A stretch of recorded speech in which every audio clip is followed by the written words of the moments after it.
Hindi naman po lahat kayo na nanonood sa akin ay makakapag-avail sa akin ng mga RTL. Kasi nga po yung karamihan sa inyo ay malalayong lugar. So syempre hirap na po nating deliveran yan. Kung sa kaya-kaya naman. Kaya lang, ang problema natin yung delivery charge.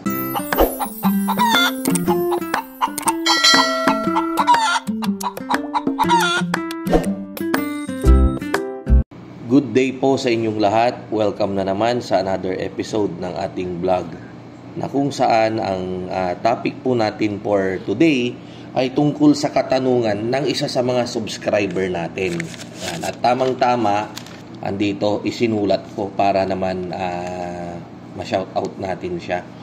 Ang subscriber nating ito ay walang iba kundi si Leslie Raxo Genova.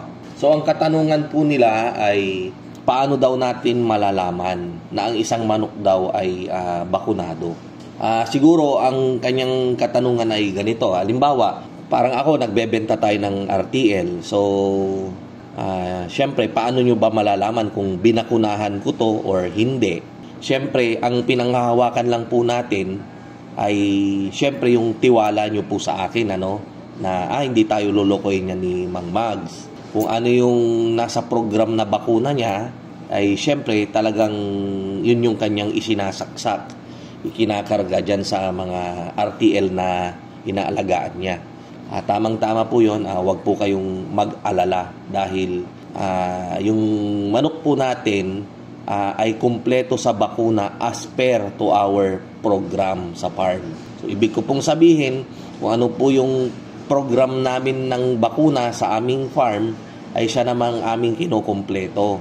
Kaya kapag i-deliver namin yan sa inyo, kumpletos ricados na po. Kumbaga, kumpleto na po yung bakuna. Ayan. So, kung gusto nyong malaman kung ano yung mga binabakuna natin, may mga nauna na po tayong vlog tungkol sa vaccination program.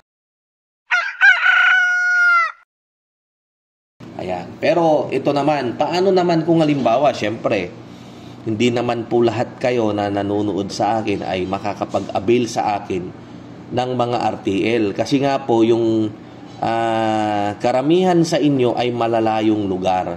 So, syempre, hirap na po nating deliveran yan. Lalong-lalo na po yung mga tawid dagat, yung mga taga dyan sa Visayas, taga Mindanao. So, syempre marami po tayong mga viewers, subscriber na taga dyan sa Visayas at Mindanao. Na syempre mahirapan na po tayong magpatawid, lalo na po ngayon, masyadong mabusisi itong mga ports natin, maraming mga hinahanap na requirements.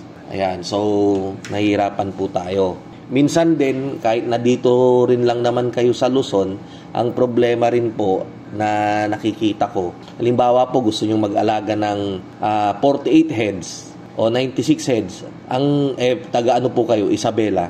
Siyempre po, sa malayo po yan. Kung sa kaya-kaya naman. Kaya lang, ang problema natin yung delivery charge. Dahil siyempre, medyo mamamahalan po kayo. Not unless na talagang gustong-gusto nyo talagang mag-alaga, titiisin nyo yung delivery charge ng RTL at cages natin. Kaya nga ang sinasabi ko, para makatipid, minsanan lang yung delivery charge. Kapag 48 to 192 heads, pwede pong sabayan na i-deliver. Parang yung delivery namin kagabi sa Bangi, Ilocos Norte, kay Sir Phil Amudo, shout out po pala, repeat customer, kumuha po siya ng 192 heads, nagpabook. Tapos kagabi, dineliver na ng mga boys natin yung kanilang cages at RTL. Sabay po yun. Para minsanan din po yung delivery charge. Yung delivery charge po ata, kung di ako nagkakamali, parang 15,000 po ata. Ayan, so ganun po. Kasi kung magkaibang i-deliver yung cages, tapos yung RTL, so magkaibang delivery charge na naman yon. As much as 192 heads, pwede po nating pagsabayin yan. Yan. Kasi ang pang-deliver natin dyan, yung FB. Ayan. Pero kapag yung halimbawa, marami na, halimbawa 500 or 192 heads above, truck na po yan. Andyan po si Kateri, nakaalalay na po siya. as far as Leyte, nagdi-deliver po siya, Palawan, ganyan. Kaya lang po masyado ring mabusisi po talaga. Yung huling biyahe ni Kateri talagang mahirap, pero alam ko rin napakatyaga rin ni Tatay Terry. Kaya lang base sa kwento niya talagang nakakatakot din sa haba ng biyahe, ganyan. Minsan pa kapag yung barko walang biyahe, nagkamali sa coordination, nagkulang. So, matatagalan yung biyahe, matetingga yung manok natin dyan sa pier. So, yun yung mga problema na kailangang maayos. So, yun, balik po tayo dun sa topic natin na tungkol sa bakuna. Actually, may dyan, meron naman tayong proseso, diskarte, technique para malaman natin kung bakunado nga talaga yung ating mga RTL. Pwede po tayong magpa-lab test. Ipapa-blood test natin yung dugo ng mga manok natin. Pupunta tayo sa Department of Agriculture. Usually, dyan po yan sa may Pampanga. Tapos, ipapa-blood test. Tapos, yung dun sa blood test, lalabas po yung mga bakuna na andon sa dugo ng manok. So, doon natin malalaman. So, kapag halimbawa, sinabi nung binibilhan nyo ng RTL na, sir, binakunahan namin to ng, halimbawa, yung NDIB EDS. Yun po yung mahal nasa 5 to 7 pesos po ang bakuna. So, imagine po kapag nagbakuna tayo ng 10,000 manok sa farm, nasa 50 to 70,000 po yung amount ng bakuna. Single shot. Ayan. Tapos yung iba, 5 piso. Bali, parang 3 beses po yan. Isa sa week 6, week 12, at saka week 14. Yan. So, 3 po. Yun din po yung nagpapamahal talaga sa RTL natin. Yung mga bakuna na yan. Dahil syempre, i-add on po natin yan sa cost ng RTL. Basta dun po kayo bumili sa legit na nagbebenta ng RTL. Syempre, yung ayaw niyang masira yung kanyang pangalan. Ngayon, dahil ayaw niyang masira, syempre, aalagaan po niya yan. Protektahan rin po niya yung kanyang negosyo.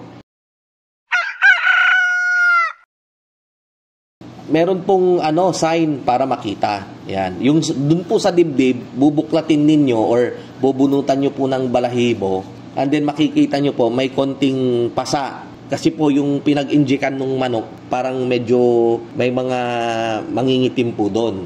Kapag medyo ilang araw na rin po, parang yun nga po, ngayon kasi 14 weeks, nag-i-inject na kami, tapos dinideliver ko sa inyo ng 16 weeks, hindi na po makikita yon. So, just in case lang na baka makabili kayo sa iba, tapos sasabihin na nagbakuna kami. Kailan yung huling bakuna?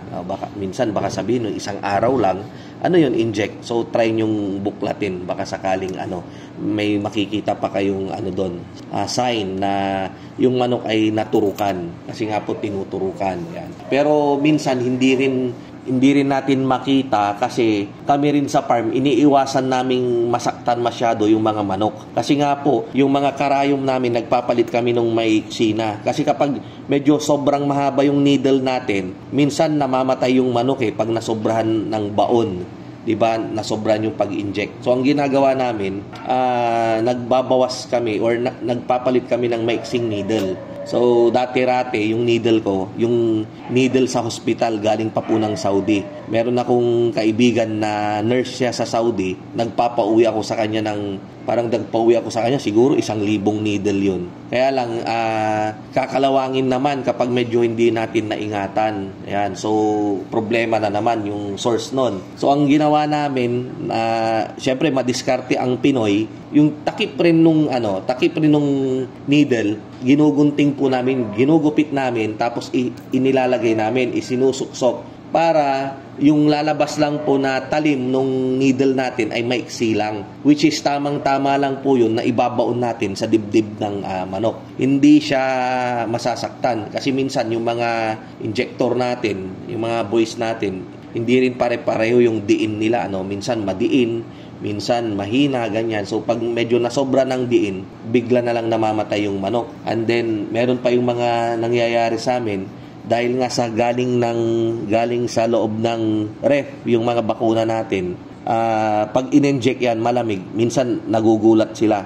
Parang, ewan ko, nangingisay, ganyan. So far naman, nagawa na natin ng paraan yan. At kadalasan naman, walang namamatay na sa mga alaga nating RTL during our pagbabakuna. Sana nabigyan ko ng kapaliwanagan, kasagutan, yung katanungan ni Leslie Raxo Genova. Ayan. So, maraming salamat po. Hanggang sa muli, kita-kita po tayo sa mga susunod nating vlog. Basta i-comment nyo lang po ng i-comment dyan yung mga katanungan ninyo at sisikapin po nating sagutin yan. Ngayon, para mabilis ko pong mabasa yan at masagot, i-text nyo lang po ako, 0927-427-1056. At sa mga nagtatanong kung saan po yung location ko, ako po ay taga rito sa Pangasinan, particular sa Dagupan City. At ang mga farm natin ay nasa iba't ibang bayan po dito sa amin sa Pangasinan. Yan, so shout out sa lahat ng Pangasinan. Yan. Malbalag ya salamat si kayon amin.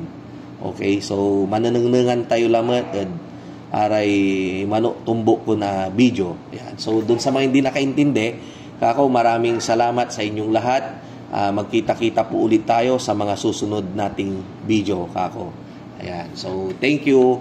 Mabuhay po tayong lahat and God bless.